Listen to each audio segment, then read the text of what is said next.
want to say a very special thanks to everyone who is here this evening for the good work that you're doing on behalf of wildlife.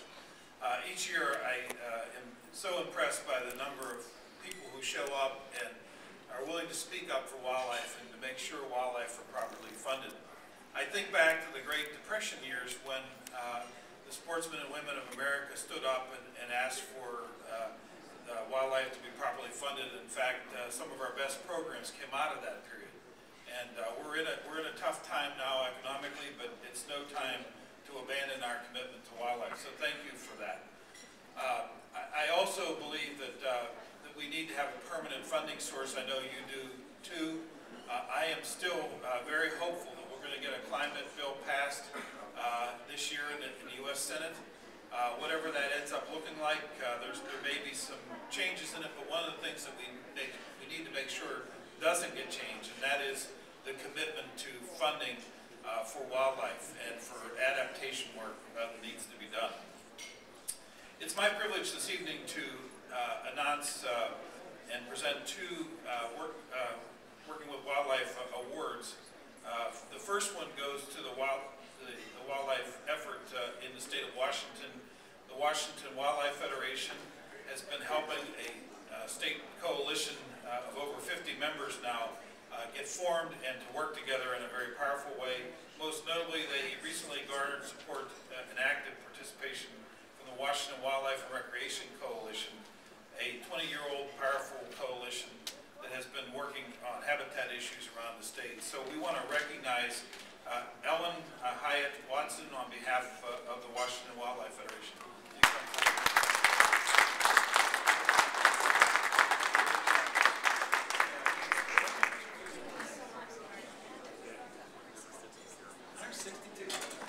Wow, there's 162 organizations now working in the state of Washington, so it's grown even since this award was first announced.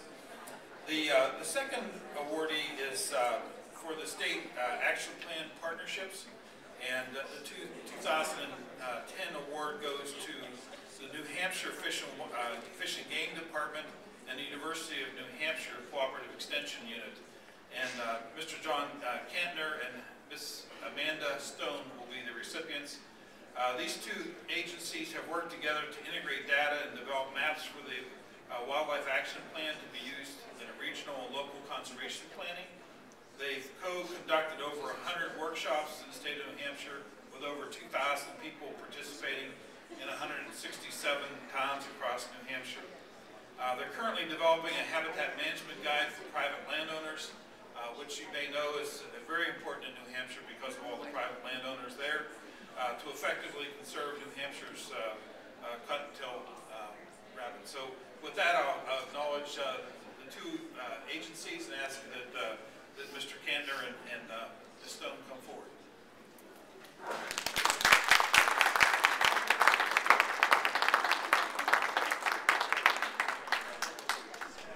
You want to, yeah, please. We also want to introduce Emily, so.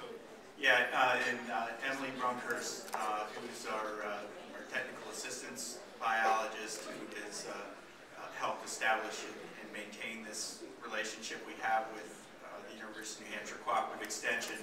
Just want to say quickly, don't forget about your land grant universities in carrying out your Wildlife Action Plan projects.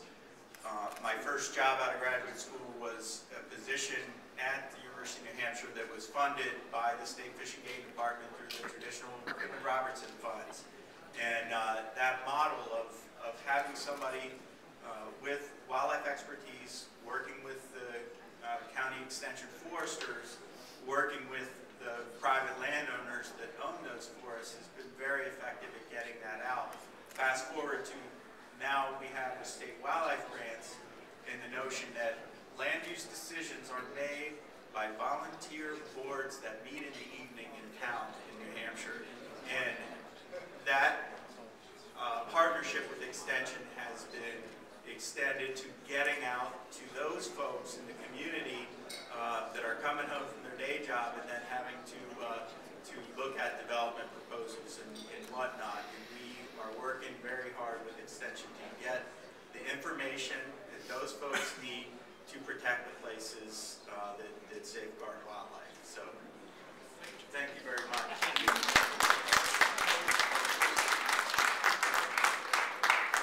Thank you so much, and thanks each of you again for your great work. And I hope next year when we gather, we will have a climate bill passed with dedicated funding, and we'll be working on additional funds to advance wildlife. So thanks again for being here and being a part of this.